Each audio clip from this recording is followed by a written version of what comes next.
हम करेंगे अब एप्लीकेशन ऑफ डेरिवेटिव चैप्टर, जिसमें हम करेंगे 6.2 एक्सरसाइज से। 6.1 को एनसीईआरटी मतलब सीबीएसई ने 2020 के सिलेबस से हटा दिया था इसलिए। और अब हमें ये पता होना चाहिए कि इंक्रीजिंग और डिक्रीजिंग फंक्शन क्या होता है, और साथ ही साथ स्ट्रिक्टली इंक्रीजिंग और स्ट्रिक्टली डिक्रीजिंग और इसमें क्या अंतर है। ये थोड़ा सा पॉइंट है, प्लस आपको एक रूल पता होना चाहिए जिसकी मदद से आप इसे कर सकते हैं। अगर आपको नहीं पता हो तो ऑप्शन सॉल्व इट पर है, और हम एनसीईआरटी के सभी क्वेश्चन को एक एक क्वेश्चन को सॉल्व कर रहे हैं। तो इसको समझते हैं। एक सिंपल सा लॉजिक ये कहता है कि कोई फंक्शन अगर इंक्रीजिंग है, इसका मतलब कि उसका ग्राफ राइज पे जा रहा है, ठीक है, कंटिन्यूअस होना चाहिए। तो ये अभी स्ट्रिक्टली नहीं लग रहा, स्ट्रिक्टली इंक्रीजिंग फंक्शन कुछ ऐसा होगा, तो उसकी वैल्यू कंटिन्यूअसली बढ़ती जा रही होगी। एक नॉन स्ट्रिक्टली इंक्रीजिंग फंक्शन जो होता है वो कुछ ऐसा होता है, मतलब यहां पर देखिए वैल्यू सेम हो गई है, तो ये स्ट्रिक्टली इंक्रीजिंग नहीं है, इंक्रीजिंग है पर ये स्ट्रिक्टली इंक्रीजिंग नहीं है। ये जो कर्व है या ये जो फंक्शन है ये स्ट्रिक्टली इंक्रीजिंग है, ठीक है। डिक्रीजिंग भी सिमिलरली बन जाएगा, डिक्रीजिंग के लिए ग्राफ ऐसे कुछ जा रहा होगा और यहाँ पे कुछ ऐसे जा रहा होगा, ठीक है। तो कुछ कुल मिला के आपको ये समझना पड़ेगा, इसे कहेंगे स्ट्रिक्टली डिक्रीजिंग। देखिए थ्योरी का एक वीडियो सेपरेट होता है, इतना उसमें इसलिए एक्सटेंड नहीं करूंगा इसको। सिंपल सा लॉजिक याद रखिएगा, अगर x1 की वैल्यू x2 से छोटी है, यानी x1 की वैल्यू x2 से छोटी है, ये मेरा x2 पर है, ये x1, ये y1 और ये y2 देता है, तो x1 अगर x2 से छोटा है तो फंक्शन की वैल्यू, अगर फंक्शन की वैल्यू भी एफ ऑफ एक्स वन भी एफ ऑफ एक्स टू से छोटा है, तो दिस इंप्लाइज किसी भी इंटरवल ए बी में आप देख रहे हो, ठीक है, समझ गए, ए और बी के बीच की बात हो रही है। तो इसको जो फंक्शन डिफाइन है, मतलब कंटिन्यूअस होना चाहिए, ये बहुत जरूरी है क्लोज इंटरवल में। और ओपन इंटरवल में हम इसकी डिफरेंशियबिलिटी चेक करते हैं, ये तो कंटिन्यूटी और डिफरेंशियबिलिटी में ही पढ़ लिया आपने। तो फंक्शन अगर कंटिन्यूअस है क्लोज इंटरवल ए बी में और डिफरेंशियबल है ए और बी में, तो उस फंक्शन के लिए स्ट्रिक्टली इंक्रीजिंग फंक्शन है अगर एफ ऑफ एक्स वन की वैल्यू उसके अंदर मौजूद हर एक पॉइंट के लिए is less than f of x two, जब एक्स वन एक्स टू से छोटा हो, तो तब उसे स्ट्रिक्टली इंक्रीजिंग बोलते हैं। इक्वालिटी नहीं आ सकती कहने का मतलब है, अगर इक्वालिटी आ जाती तो फिर वो इंक्रीजिंग फंक्शन बन जाता। स्ट्रिक्टली इंक्रीजिंग है। इसके अलावा अगर आपको ये बोला जाए कि अगर एक्स वन की वैल्यू एक्स टू से छोटी है, लेकिन एफ ऑफ एक्स वन की value f of x two से बड़ी आ रही है, होशियार है, अब तो होशियार है। अगर एक्स वन की वैल्यू एक्स टू से छोटी है लेकिन एफ ऑफ एक्स वन की value f of x one की value f of x two से बड़ी है, तो ये मतलब एक स्ट्रिक्टली डिक्रीजिंग फंक्शन है। कैसा फंक्शन है बेटा? स्ट्रिक्टली डिक्रीजिंग फंक्शन है, ठीक है, बात समझ गए। तो इसके मदद से हमें क्या करना है अब, हमें क्वेश्चन सॉल्व करना है, ऑब्वियस सी बात है। लेकिन एक छोटी सी बात और, ये तो बात हुई। देखिए मैं अभी डेरिवेटिव के लिए एक चीज बोल रहा हूँ, टेंजेंट एंड नॉर्मल में उसे और एक्सप्लेन करूंगा कि किसी भी कर्व के लिए अगर आपने किसी पॉइंट पे टेंजेंट बनाया है तो उसको उसके डेरिवेटिव से उसके स्लोप को दिया जाता है, यानी कि F dash x at any point x उस पॉइंट पे उस टेंजेंट का स्लोप देता है। तो आपको पता है कि ये एंगल जो है थीटा, ये कैसा है? एक्यूट एंगल है, और एक्यूट एंगल के केस में tan थीटा पॉजिटिव होता है। तो इसका मतलब ये हुआ कि जब एफ डैश एक्स अगर पॉजिटिव है तो इसका मतलब ये फंक्शन इंक्रीजिंग है। मैं अगर स्ट्रिक्टली नहीं बोल रहा हूं तो मैं बात स्ट्रिक्टली इंक्रीजिंग की ही कर रहा हूं, इस पूरे चैप्टर में स्ट्रिक्टली की ही बात करूंगा फिर मैं, ठीक है, unless I specifically mention it, ठीक है। तो इंक्रीजिंग फंक्शन है, कैसा फंक्शन है? ये इंक्रीजिंग फंक्शन है, ये ग्राफ बढ़ता ही जाएगा, ठीक है। तो ये हो गया इंक्रीजिंग फंक्शन, ठीक। अच्छा, अगर लेकिन अगर यही स्लोप निगेटिव हो जाता, कैसे हो जाता? देखिए ये आप बनाते, देखा आपने, तो एंगल देखिए ये एक्यूट हो गया, एक्यूट नहीं ऑप्ट्यूज हो गया, 180 से छोटा है 90 से बड़ा है, करेक्ट, ऑप्ट्यूज एंगल है अब की बार। और टैन कैसा होगा? निगेटिव हो जाएगा।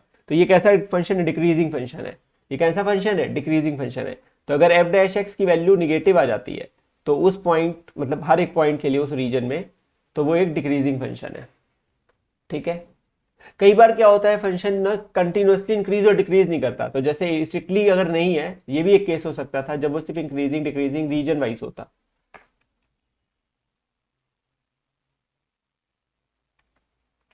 अम्म,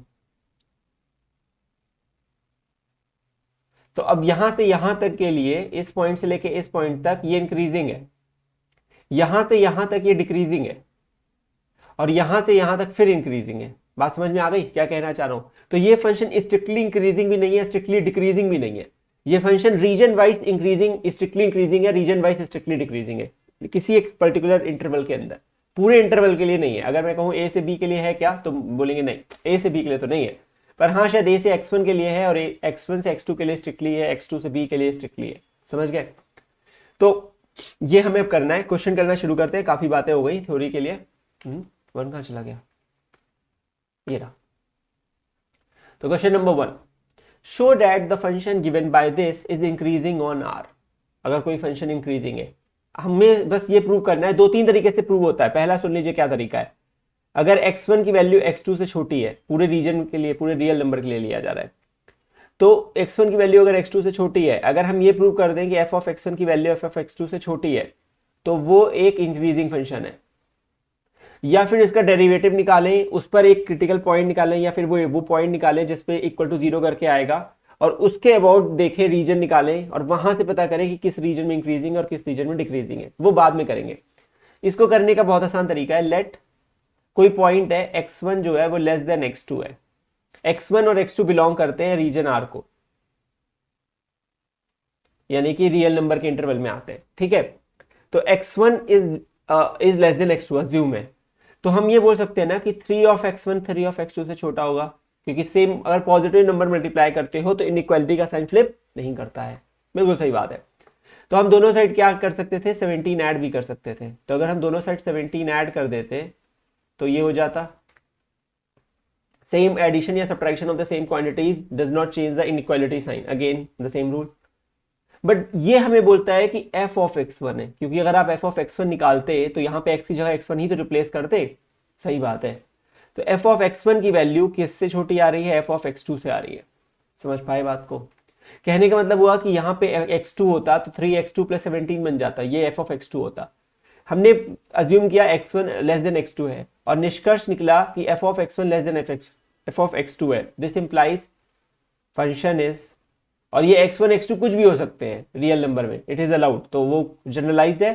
so function is increasing on the real number set r।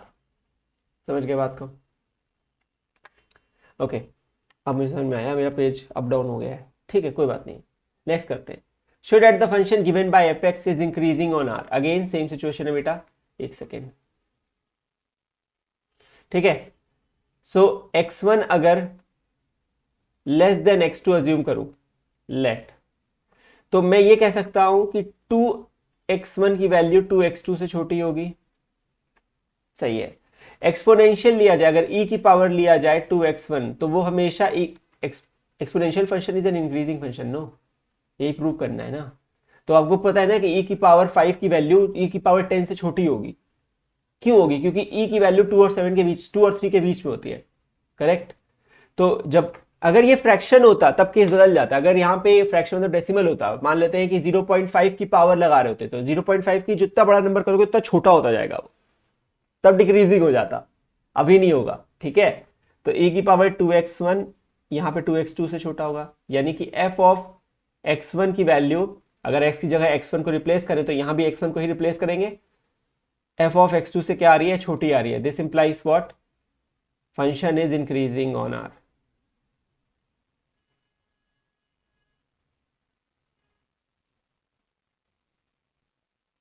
समझ गए बात को?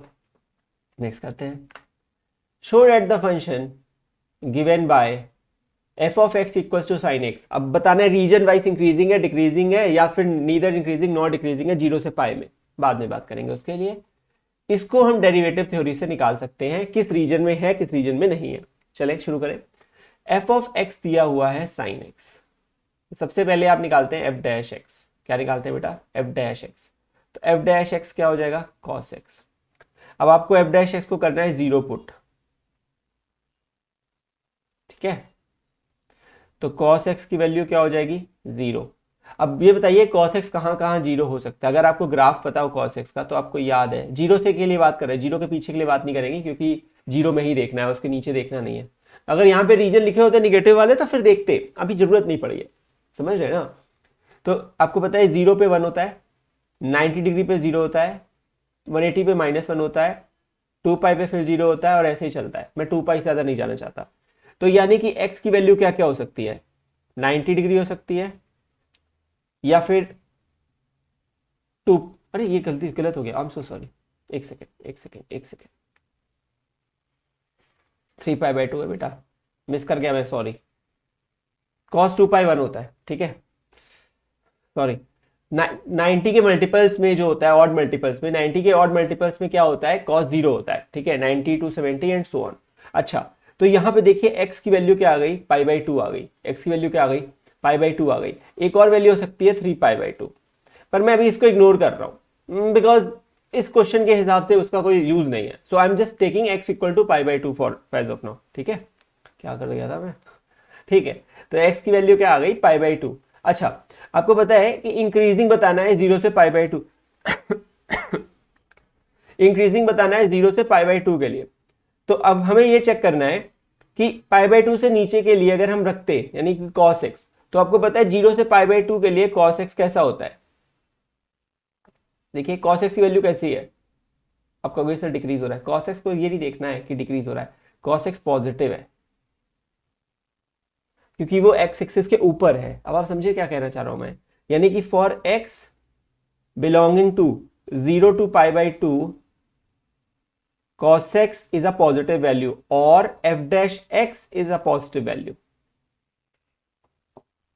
बात समझ में आई, यानी कि cos x कैसा है, पॉजिटिव वैल्यू है 0 से पाई बाई 2 के लिए, तो f dash x कैसा है, पॉजिटिव है। और मैंने कहा था अगर f dash x पॉजिटिव है, this implies fx is increasing, this implies fx equals to sin x is increasing function.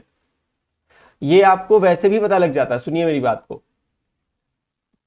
बिना डिफरेंशिएट किए कैसे करते। हमें पता है कि sin x का ग्राफ जो होता है वो ऐसा होता है, कुल मिला के 0 पे 0 होता है और यहाँ पे क्या कहते हैं पाई पे फिर होता है, यहाँ पे पाई बाई 2 है, 90 पे 1 होता है, पाई पे 0 होता है, फिर यहाँ पे 3 पाई बाई 2 पे फिर -1 होता है और 2 पाई पे जाके 0 हो जाता है, ठीक है। तो ये तो साइन एक्स का ग्राफ है, वो देखेंगे तो 0 से पाई बाई 2 के लिए राइजिंग पे है, राइज करता है, कंटिन्यूअस राइज करता है, इसीलिए इंक्रीजिंग भी है, समझ गए। तो वैसे ही हमें एफ डैश एक्स से निकालना था, तो इसको मैं और कंफ्यूज करने के लिए नहीं लाना चाहता हूं, मैं बस समझाना चाहता था, मैंने समझा लिया है, ठीक है, समझ गए बात को। तो इस तरीके से हमने क्या प्रूव कर दिया, f x equal to sine x is increasing function, ठीक है। कहां से कहां तक, 0 से पाई बाई 2 तक कर दिया प्रूव। अच्छा, डिक्रीजिंग है पाई बाई 2 से पाई में। अब आप ये देखिए cos x जो है पाई बाई 2 से पाई के बीच में कैसा है, ध्यान से देखिए यहाँ पे पाई बाई 2 से पाई के बीच में ये ग्राफ है, कैसा है, निगेटिव है। वैल्यूज कैसी हैं उसकी, निगेटिव है भाई, एक्स एक्सिस के नीचे बैठा हुआ है ना, निगेटिव वाई एक्सिस की साइड है।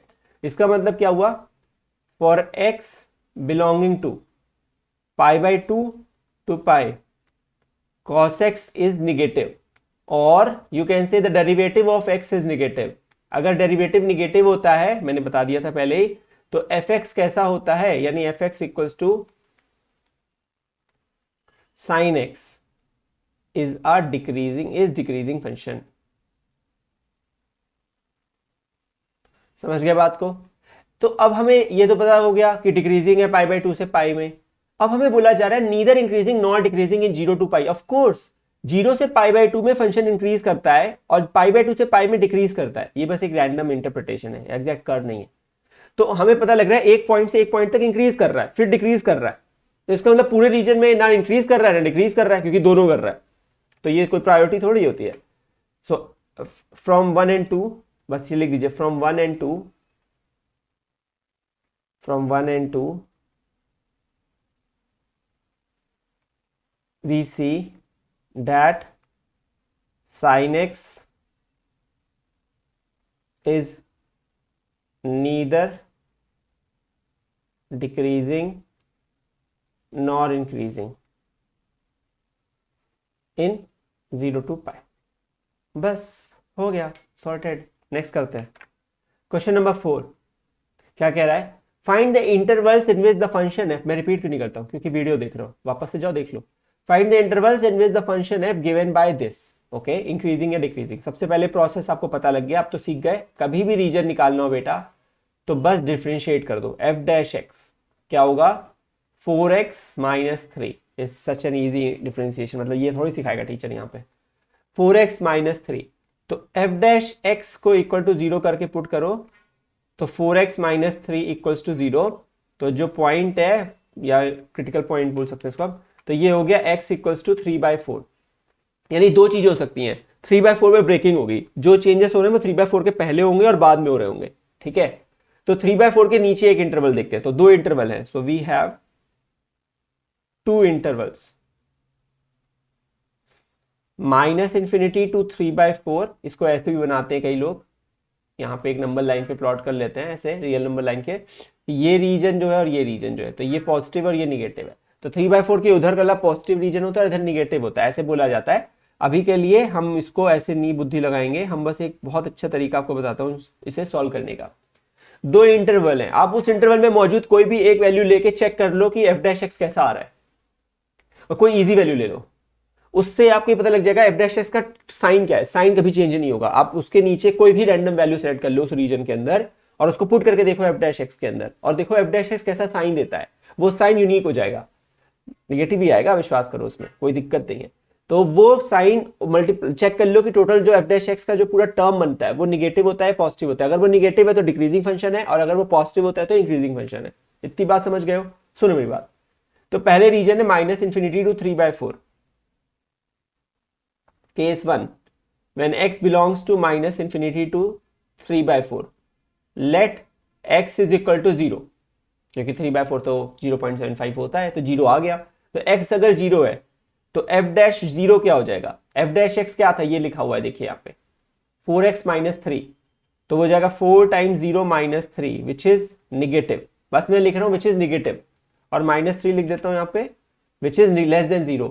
That this implies f dash x is less than 0 for when -∞ से 3/4 के लिए f dash x कैसा है, निगेटिव है। This implies fx is decreasing। इसका मतलब फंक्शन क्या है, डिक्रीज कर रहा है। बेटा f dash x निगेटिव हो रहा है, सुन रहे हो मेरी बात को ध्यान से, सुन रहे हो ना, सुनो ठीक है, f dash x निगेटिव है, ठीक है, f dash x निगेटिव है, तो fx डिक्रीजिंग है। एफ डैश एक्स को कुछ नहीं फर्क पड़ता, वो इंक्रीजिंग डिक्रीजिंग नहीं देखते हैं, फंक्शन को देखते हैं। डिफरेंशियल अगर निगेटिव है तो फंक्शन डिक्रीजिंग है, डिफरेंशियल अगर पॉजिटिव आ रहा है यानी वैल्यू जो आ रही है तो फिर फंक्शन इंक्रीजिंग है। फंक्शन पे जाके बात करना, नीचे मत बात करना उसके, ठीक है। F x is decreasing function, समझ गए बात को? इजी है। केस 2 भी कर लेते हैं। केस 2 क्या है? केस 2 है when x belongs to 3/4 to infinity. उस केस में लेट x इक्वल्स टू 1। अरे बहुत इजी है 1 ना, 3/4 0.75 होता है, थोड़ा सा बड़ा ले लेते हैं 1, है कि नहीं। तब क्या होगा, f डैश 1 की वैल्यू निकालते हैं, 4 टाइम्स 1 माइनस 3। अरे 4x माइनस 3 था ना, fx क्या था, सॉरी f डैश x क्या था, 4x माइनस 3 था ना, सही बात है। तो फिर यहां से कितना आ गया वैल्यू 1, जो कि पॉजिटिव है। This implies f dash x is positive. कब? जब x 3/4 से इंफिनिटी है। तो एफ एक्स कैसा हो जाएगा, इंक्रीजिंग हो जाएगा, इज इंक्रीजिंग फंक्शन। पूरा लिख देना चाहिए था मुझे, इन 3/4 टू इंफिनिटी इस रीजन में, और यहां पे -∞ टू 3/4 में कैसा है, डिक्रीजिंग है। आ गया समझ में? आसान हो गया। तो इंक्रीजिंग किस रीजन में है, अब आपको बोलना था इंक्रीजिंग किस रीजन में। इंक्रीजिंग है 3/4 से इंफिनिटी के रीजन में, और डिक्रीजिंग कहां पर है भाई, इस रीजन में, ठीक है। इसे करने के बहुत तरीके हैं, एक तरीका मैंने बताया है, इस वाले को थोड़ा अलग करूंगा, ठीक है। पता नहीं टोटल कितने क्वेश्चन है, एक दो इसके क्वेश्चन कर लेता हूँ जितने अभी तो, ठीक है, अभी तो कोई ऐसा लोड नहीं लग रहा कि टाइम हो गया बहुत, जल्दी करते हैं। Find the intervals in which the function F given by this is increasing. अच्छा, इसको करेंगे थोड़ा डिफरेंट तरीके से, सुनिए। एफ ऑफ एक्स क्या लिखा हुआ है, 2x cube minus 3x square minus 36x plus 7, सही है। हमें निकालना है एफ डैश एक्स, क्या होगा, ये होगा 6x square minus 6x minus 36, सही है। अब सुनिए मेरी बात को, इंक्रीजिंग के लिए करना है। For increasing F dash x should be positive, तो पहले क्रिटिकल पॉइंट निकाल लो, ठीक है। For increasing F dash x को पॉजिटिव होना है, तो क्रिटिकल पॉइंट क्या होंगे? क्रिटिकल पॉइंट के लिए एफ डैश एक्स को एक बार 0 पुट करो फॉर क्रिटिकल पॉइंट्स, ठीक है। तो 6x² minus 6x minus 36 equals to 0 हो जाएगा, ठीक है। तो इसका मतलब ये हो जाएगा x² minus x minus 6 equals to 0। Simplify कर लो बेटा, x² minus 3x plus 2x minus 6। 12th में नहीं बता रहा हूँ, ये देखना है तो वीडियो बना के रखा हुआ हूँ अलजेब्रा बेसिक्स के नाम से, बहुत पहले 2 साल 3 साल पहले, वो देखो जाके, बहुत तमीज से बताया इक्वेशन सॉल्व करना। ये x minus 3 plus 2 x minus 3, तो x की वैल्यू आ सकती है -2 या 3, ऐसे करके इंटरवल बना लिया करो। -2 इंक्रीजिंग में लिखते हैं, रियल नंबर लाइन की तरफ इसको ट्रीट करना, ठीक है। तो -2 और 3, फिर ऐसे करके एक वेवी कर्व बनाते हैं, ऐसे किसी तरह कई नाम से जाना जाता है, वेवी कर्व भी बोलते हैं इसको। प्लस यहाँ से प्लस शुरू करते हैं, अगर ये जो आपकी क्वाड्रेटिक थी ये पॉजिटिव थी यहाँ पे, x² का टर्म पॉजिटिव था, ठीक है। माइनस प्लस क्या हो गया, प्लस माइनस प्लस, तो 3 से बड़े के लिए पॉजिटिव है, हमें पॉजिटिव देखना है, तो पॉजिटिव कहाँ कहाँ पे है, जब x की वैल्यू बिलोंग करती है -∞ से -2 एंड, तो आप यूनियन भी लगा सकते हो, यूनियन कहां से कहां तक, 3 से लेके इन्फिनिटी तक। तो ये 2 रीजन है जिस रीजन में क्या होगा, हमारा एफ डैश एक्स पॉजिटिव होगा। आप रख के देख लो, -2 से छोटी कोई वैल्यू ले लो, -3 ले लो, -3 रख के देखो इसमें, एफ एक्स में, सॉरी एफ डैश एक्स में, एफ डैश एक्स में रख के देखो एक बार। एफ डैश एक्स जो है ना वो कहां पे पॉजिटिव आ रहा है बेटा, एफ डैश एक्स आ रहा है -2 से छोटे के लिए, तो -3 रख के देखो, तो ये है मेरा एफ डैश एक्स। अरे 6 को बाहर निकाल लोगे तो कोई फर्क थोड़ी पड़ जाएगा, एफ डैश एक्स तो 6 है, मैं जान रहा हूं 6 है, तो 6 को बाहर निकाल लो, तो यहाँ -3 रखो, तो क्या आएगा 9 माइनस -3 माइनस 6, सिंप्लीफाई करो, 9 3 12 में से 6 गए तो 6 बचेगा, 6 6 36, इसका मतलब 36 आ रहा है जो कि पॉजिटिव वैल्यू है, सही है। तो एफ डैश एक्स कैसा आ रहा है, पॉजिटिव आ रहा है। 3 से बड़ा के लिए भी पॉजिटिव है, 3 से बड़े के लिए 4 रख लो, तो 4 रखोगे तो यहाँ पे क्या आएगा 16 -4 -6, कितना हो गया 12 -6, अगेन 6 है, इसका मतलब पॉजिटिव आ रहा है। तो 3 से बड़े के लिए भी पॉजिटिव है, -2 से छोटे के लिए भी पॉजिटिव है। कौन, F dash x, F x नहीं, कौन, एफ डैश एक्स। दिमाग में इसको अच्छे से पुट करो, ठीक है। एफ डैश एक्स पॉजिटिव है, इसका मतलब फंक्शन कैसा होगा, फंक्शन इंक्रीजिंग होगा। फंक्शन कैसा होगा, इंक्रीजिंग होगा। कहां से कहां तक, जो अभी रीजन लिखा है उसमें। तो फंक्शन डिक्रीजिंग कहां पे होगा, अरे भाई कहां पे निगेटिव आ रहा है, -2 से 3 तक, तो फंक्शन डिक्रीजिंग कहां पे होगा, for decreasing F dash x is negative, कहां से कहां तक, -2 से 3 के बीच में।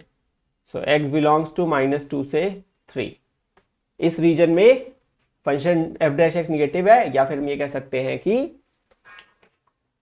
क्या कह सकते हैं, हम ये कह सकते हैं कि फंक्शन जो है डिक्रीजिंग है, क्योंकि एफ डैश एक्स निगेटिव है। एफ डैश एक्स निगेटिव है, फंक्शन डिक्रीजिंग है, एफ डैश एक्स पॉजिटिव है, फंक्शन इंक्रीजिंग है, बस इसको रट लो। अगले वाले पार्ट में करेंगे आगे, मन नहीं कर रहा आगे करने का, ठीक है। बहुत इजी से क्वेश्चन है।